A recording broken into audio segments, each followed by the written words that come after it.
The cost of IT in business can be staggering. From hardware and software expenses to services like internet and phone, you don't need to spend a fortune on IT to succeed.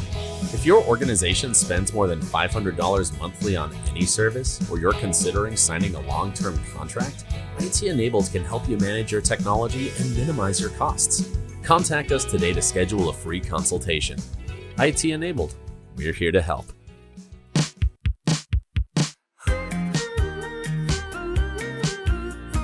Hi, I'm Tara Watson-Watkins, President and CEO of the Lufkin Angelina County Chamber of Commerce. Welcome to the Connect podcast, connecting business to the community.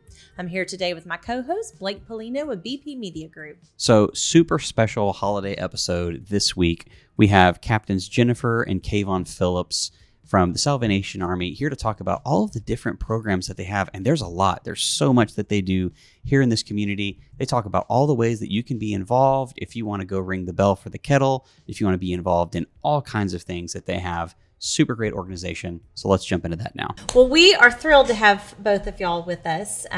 Today we are delighted to have both Captains Jenifer and Cavon Phillips with us with the Salvation Army. So why don't you start by telling a little bit about your background history, and then we'll talk about your roles at the Salvation Army. All right. As individuals? Or Sure. Anything you want to do. Okay. So I was born and raised here in Lufkin. I graduated in 2001 and went straight to Dallas. In pursuit of me?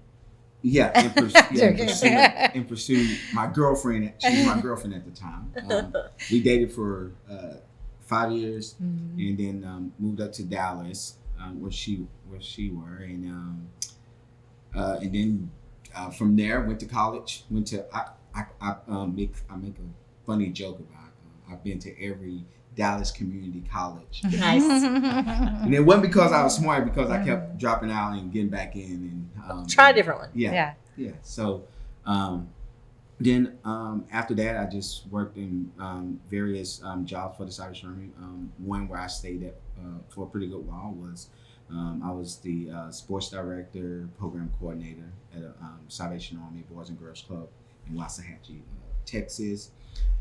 And then after that, we ended up looking at pursuing officership, what we're doing right now, and end up going to the seminary there. And voila, here we are.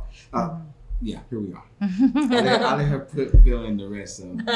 I grew up in the Salvation Army. My parents are pastors of the Salvation Army. A lot of people don't realize it's a church, very similar to Methodists. And the founder of the Salvation Army, William Booth, who started Salvation Army in London, England, over 150 years ago, was a Methodist minister and felt called to reach out to those that were in poverty. And so that's where the Salvation Army started. Now we're in under over 130 countries worldwide. And so every Salvation Army has an administrator that is ordained ministers. And a little different, maybe from different denominations, is that both male and female are both ordained ministers. And it's been like that since 1865, actually. I did not know that. Yeah. So there's a little history. So my parents were both ordained ministers in the Salvation Army, and had 17 appointments till they retired about 3 years ago, all throughout the southern United States. And that's how I got to know the Salvation Army and met my husband at a summer camp. The Salvation Army has several summer camps, and we have one in Midlothian, Texas, on the southern a southern suburb of Dallas, and that's where we met each other and where we got married, actually, too. And so now we have 5 teenagers in our house, so y'all pray for us, right? And 2 of them are going to AC right now. We have a 19 to 18-year-old graduated Lufkin Panthers, which is very unusual to have their dad's alma mater to be able to graduate from the same school as their dad. Is very unusual in the Salvation Army because we get transferred. And it's definitely a blessing to be back where Cavon's home is and our family is at too. So that's great. Yeah, so that's how we're here. But we love Lufkin. We love East Texas. I will say I've visited many times when we were dating and then coming back to visit family and those types of things. But being here, it's just such a sense of community. I feel that. We were in big cities before we got stationed here and transferred here. We've been in Houston, Dallas, Atlanta, and Little Rock. And so it's definitely a smaller community, but I love it. Yeah. I love the sense of seeing people that we know when we go to the store, being able to catch up with each other, know each other's stories, and being able to impact one another and support each other on a different level. Mm-hmm. So to know each other's kids and kind of what's going on in your world, and being able to rub shoulders and bump into people in the business community, that we have a different depth of caring for one another because of that. So how long do you typically get to stay in one place? So about on average about 3 to 5 years. Okay. So in our 2 appointments before this appointment, we stayed in Dallas 3 years and stayed in Houston 3 years. Okay. yeah. So we are in our 4th year. I was here in gonna say, Lufkin. Yes. Clock's ticking, huh? Yeah, you're guaranteed 3 with kids in the so- house, but But we're you can't hoping. request to just stay. We've made the request, Okay. but it's just kind of dependent on the needs of the community, Right. and then what we're doing. So we've been doing a lot, so we can hopefully stay longer. Yeah. But we're definitely hopeful to stay, and we'll give you our boss's email if anybody wants to. There you go. I'm joking. I'm joking. We'll put in a bid for that. But yeah, we've loved being here, and we feel like we've gotten a lot accomplished. We have a lot more to do, but we're excited to see what the Salvation Army is So doing. let's talk about what you've done over the past 4 years. I mean, it's been a different 4 years, Mhm. including COVID, Yes. which is like the theme across the board for everyone. But what are the accomplishments that you've done in 4 years that you're really, really proud of? Well, for our first year, which was probably about 8 months before COVID happened, we had a good, successful kettle program, Okay. which was, I mean, it blew me out the water. We did the most that they have done, as I was doing some research, in about 8 years, and Wow. so was really proud of that, and and it's the community out there that helps us be able to do that, and so that was really good. And then just for me, it was just getting back, being able to encounter a lot of the church members when I was growing up, coming to church at the Salvation Army, and now I'm their pastor and leadership that is there, and so just getting to know them a little bit more. Yeah. On a and completely what they- different yeah. level. Because people are asking me like, do you know this? Do you know that? And do you know this person? I'm like, I was just a kid when I was Yeah. so I don't. Trying to But just developing relationships with those people again was an achievement, because it's those soldiers who volunteer to help us do what we do Sure. each day, and our church members who come in and step in. So. Well, during COVID, and at the height of COVID, we did a lot of social services. We never closed down one day in the middle of COVID. We did a lot to help people in our community. In 2020, we served over 100,000 hot meals, and that was a feat in of itself to be able to serve that many people and be able to have the supplies, the food that we needed. So many donations. We did over 17,000 food boxes that year too, as well, where we were helping the whole county and taking on Zavala, Huntington, assisting all different types of areas and trying to make sure that there wasn't an area of our community, hopefully, that was not being assisted. We also applied for some funding through the CARES Act grant to get assistance. So we focused a lot on rental assistance because there were so many people that had cut hours, or, at the beginning of COVID, a lot of people lost positions that weren't considered essential when everyone had to stay home. We were essential in a way, in the sense of making sure people were fed and had housing. And so we did over $200,000 worth of rental assistance that year too, in keeping people housed. Since that, we've still seen there was a little bit of a slope for last for about 6 months in the beginning part of 2022. But because of inflation being what it is, we're seeing a lot of rental assistance again and utility assistance and needs in that area. And that's been a real focus of ours in the last several years. We're going, into our 4th year, but just really trying to make sure we're keeping people in their house. We've also started, previous to that, we were kind of doing rental assistance when we had received funds for that, but now we have some grants that are giving us consistent funding. We're looking for more grants with that. Another grant that we've received from the Texas Veterans Commission, we just got this summer, is to help veterans specifically with the same thing, utilities and rental assistance. And with those programs, what I'm most proud of is we just never know when we're going to have a crisis. And I think we've all realized that since COVID, we never know when there's going to be something unforeseen. And, most of us are only a couple paychecks away from being in the same situation where we would need to get assistance. And we've seen so many people that are they've never had to ask for help before. They've been on the other side of being able to be donors.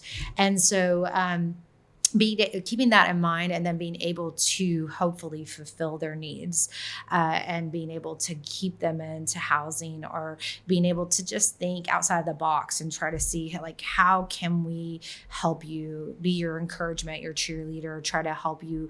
Even if we don't have that resource, how can we provide case management for you to get the resources that you need? Another big project is our renovations that we're doing downtown right now. Yeah, the renovations, and that's thanks to TLL Temple and Pilgrims to help us do some renovations, much needed renovations downtown. And so a couple of things that we're looking at is our administrative offices, renovating the chapel, also our gymnasium. I can tell you when I left Lufkin, that gym was operating like a gym. And so when I got here, it was operating as a storage and food pantry. Oh wow! And so it's good that we get these renovations because we're looking at redoing the gym, and we're finding other areas that we can store items at, and then also our family store.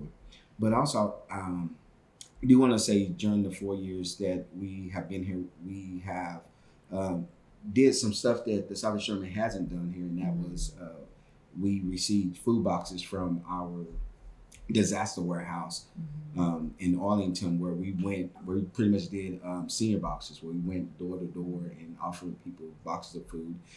We got involved with the food bank and their senior boxes that we had not food to individuals. So, even though, COVID was a rough time, it also opened the door for us to be able to receive funding and also to do different programs that we haven't done before here in Lufkin. So. And one of those programs also is our day shelter. We have a day shelter that's open right now from 9 to 4, Monday through Friday, for anyone that is currently experiencing homelessness.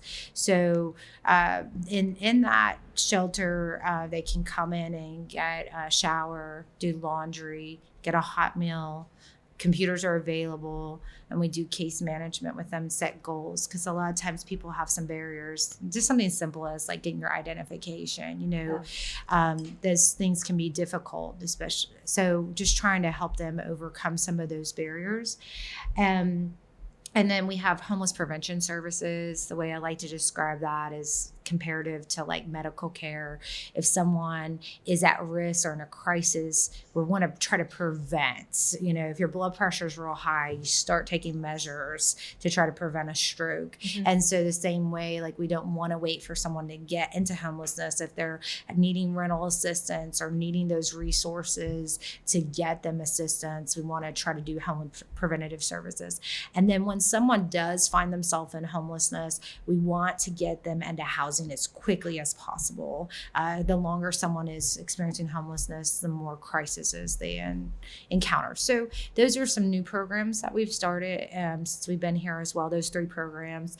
And we found that those have been successful, and we're finding that people are not having to come back to us because we're either helping them try to resolve some income sources too, whether it's applying for disability, Social Security, and making sure they have a steady stream of income, or we're trying to work with them on budgeting or trying to get, them into affordable housing where they're hopefully finding, they are finding actually sustainability in their housing. But it's a huge task, and there's not ever enough funds, it feels like, because people rent is your biggest bill that everybody has every month, and so that's a huge task to undergo, and we're working toward it. We see that there's still a need. We know there's still a need. We all see that when we are in town driving around, that there's a need there, but we want to let people know that there is a service available for people as well, and to walk alongside them as they figure out how to approach the crisis that they're in. You guys do so much, and as you're talking about that, I'm just realizing all of the different programs and different things that you offer, and it feels like there's just so much that you do. But what do you wish more people knew about your organization and like the issues that you're trying to solve? Well, we do know the things that the average person knows, and that is Christmas, angel tree. It seemed like that's where the Salvation Army is most visible. But the thing that we want them to know is that even though our angel tree and our kettle season is good, we're working the rest of the 10 months doing these types of services, where we're doing homeless prevention, where we're feeding people each and every day, and we're trying to keep them in housing. We're trying to keep a roof over families' head, so families don't have to. So families, don't have to have to look for another place to stay with their kids. And so we just want to just let people know that we offer services all year round. Do you serve one hot meal a day, or? Yes. Right now we're doing one hot meal a day from noon to 1. Okay. I think in addition to that is what we want people to know, and this is kind of a goal for our board that we are setting for this year. We just did our board retreat, and just the Salvation Army to be a household name, like that people know what we do, whether that is a client that's in need of services, but also our donors and our volunteers to know that when they give, this is what services and programs are provided here in Angelina County. Also to know that another thing too, we just recently in 2021 took over the service unit in Nacogdoches. So we're servicing both Angelina and Nacogdoches County as well. We oversee both facilities, and that is to try to provide some continuity of services between East Texas, hopefully eventually, and be able to open up these services to multiple communities that we're talking about.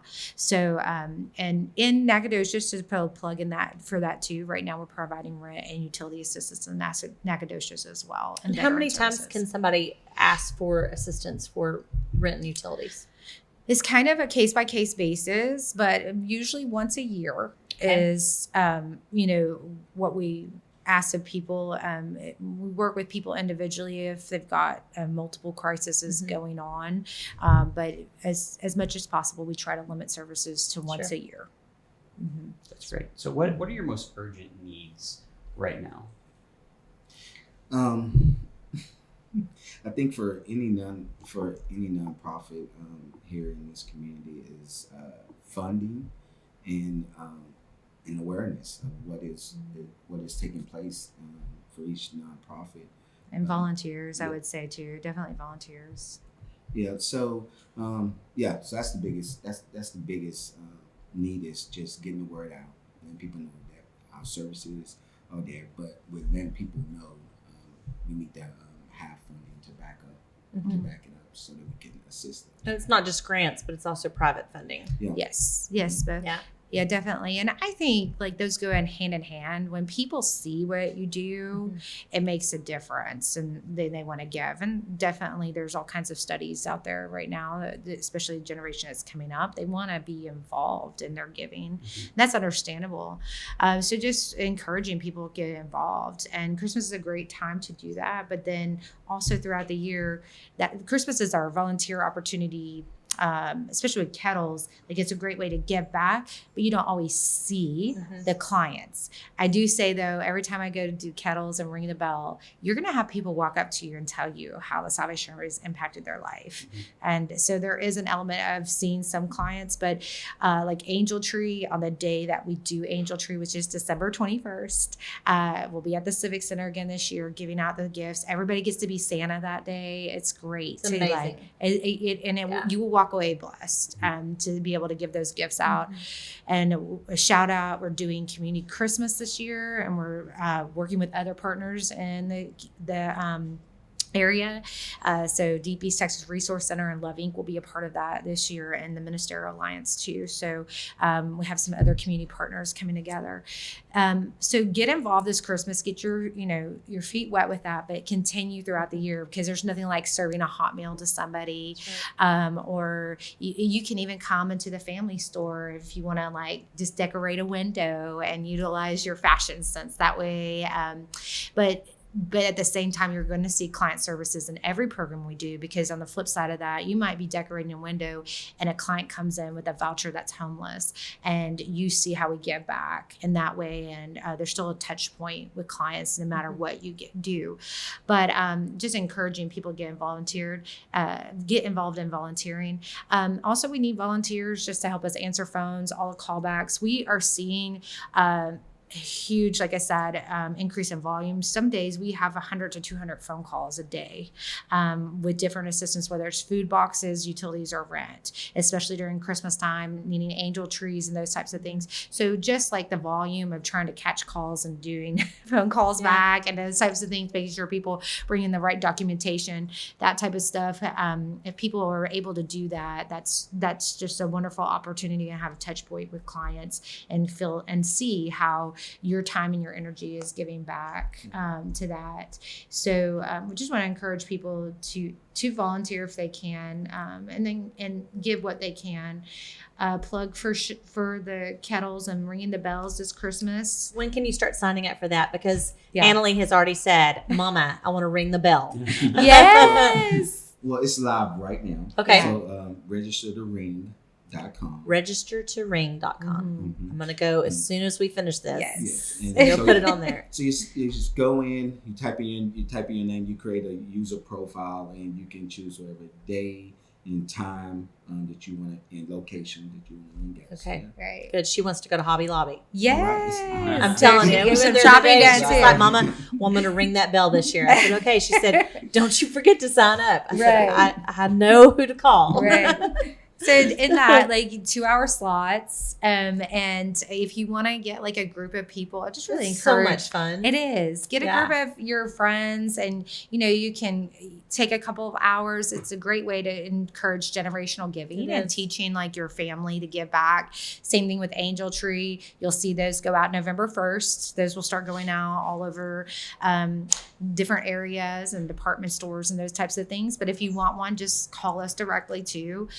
But we definitely want to encourage generational giving, and it's so fun to take like your kids and find somebody that's their age. They can shop for a kid that likes the same things as them, and find a way to give back during the Christmas Angel Tree season. it is truly one of the most rewarding things that I think our family.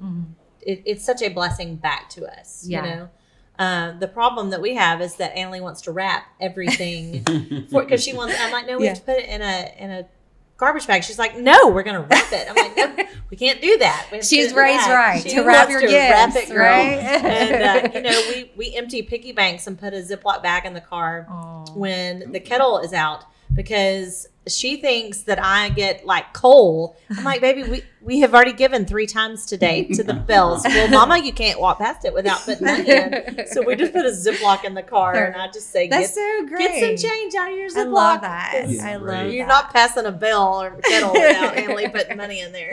That is just wonderful. Yeah. I love But, to hear those I love the fact that at 8 years old, she knows what it is and what it means and what it does. Sure. So That's I that's just encourage amazing. people to teach your children that. Yeah, because they will be the generation changing the lives of other people too. Right. So That's I right. love I do have a that. question about that. So can people, when you see the kettle, and I should probably already know the answer to this, but can you give in non-cash forms? Yes. When you see the kettle? Yes. I'm sure Yes. it's something you guys have already figured out. But Yeah. It's like, something I never we're carry trying to- cash. Like I don't have cash. I don't have change No, on I me. like, understand. never. Yeah, South Shore as a whole, we're trying to stay in front of that, stay up to date on it, and so you can give either with cash, you can give with check, but also you can do Apple Pay Oh, yeah. or Google Pay, and so we have I don't know what they're called. We have the devices that are Sure. attached to the actual side. So all you had to do That's is so tap. cool. I did not know You can that. tap You on the phone, kettle you tap your itself. phone on there. So That's those, awesome. those have been there for a couple of years. So just be That's aware of that when you're out and shopping. Yeah. If you don't carry cash, as a cashless way to give. You can just And tap. then you could also do online if there's any businesses that are interested. Love competition, and you could do a virtual kettle too as well. So if Oh, you're cool. interested in that, let us know if that's something that you like to do to kind of bring community together.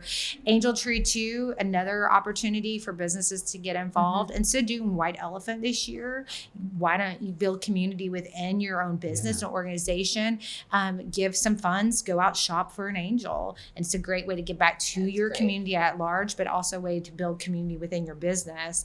It's a bonding opportunity for staff to come together and make an impact for someone else. So just some kind of ideas of looking at it differently. Because I don't know about you, but I have some ways that I've regifted those things a couple of times. And so Sure. instead of getting something that you're going to have to figure out how to regift, you could change a child or senior citizen's life this Christmas. You know, our So- leadership programs, not our leadership programs, but our diplomats over the years have done the senior, is it the senior Yes, tree? the senior citizens. Yes, Mhm. and they have more fun doing that. That's Yes. awesome. And I wasn't aware of that program until one day all these like blankets and everything started. I'm like, what is this for? And they're like, there's for the seniors. So Yes. I So- think it's such a great program. Yeah, and so Yeah. senior citizens we do as well for Angel Tree 65 and older. Great. And one story about that, our first year here, we had a widow who hadn't received a Christmas present in over 10 years. Oh, wow. And I did specifically rep, but this was after we got the gifts Yeah. because I knew her story and she wanted to unwrap a present on Christmas Day. Oh, wow. I And love that. so we wrapped her gifts and gave them to her for her to unwrap on Christmas Day. And I will never forget her giving me the biggest hug after the first of the year and coming and seeing us specifically to say thank you because it just made her Christmas to Yeah. have a gift under the tree for her. And so, because the last time she received one was when her husband was alive 10 years previous. I So love her. it's just, it's things like that where Yeah. like we can't outbless God. He always gives a double blessing when we give to other people. We walk away knowing we've impacted lives. That's And right. we want to just encourage people to do the most good that we can, like every day, whether it's walking past and having piggy bank full of coins or the angel tree or giving out a hot meal. That is our brand, is to do the most good that we can in our communities. And so just encourage you to be a part of that. Awesome. Well, where can people learn more about you if they want to give, if they want to volunteer, if they want to sign up to ring the bell? Yeah. Where can they learn more about your organization? So Yeah, so we have it online where they can go to Salvation Army, Texas /Lufkin Okay. it's our website. is our website. Facebook page that we have. Salvation Army of Lufkin. Yep, Salvation Army of Lufkin, and then just calling and asking for ways that we volunteer. We do have we do have a sheet that we have where people can come to our location and we can give them all the volunteer opportunities. They would like. And just a register to ring again is for kettles. If you're interested for Angel Tree, we will be at the Civic Center December 16th through the 22nd from 8 to 5. If anybody would like to come and help us get everything organized to give out those Angel Tree gifts, we'll be there. And then December 9th is our last day to turn in gifts. It's always a busy day, so if anybody wants to come that day and help us receive gifts. Register to ring is registertoring.com. Very user friendly, and once again with businesses, you can even create your own code and take shifts and sign up like that. So if people can take a day to give back, we would really That's encourage people to do that. And with registering, what we're hoping to do is utilize that system all year round. For So volunteers. for volunteers. Oh, great. So so it's just been in the work, just trying to come up with we don't want to keep registered to ring. Yeah. But we want to be able to use that platform as for someone can come in and continue to volunteer. That's great. All year round. We have all our programs where you can volunteer and do that.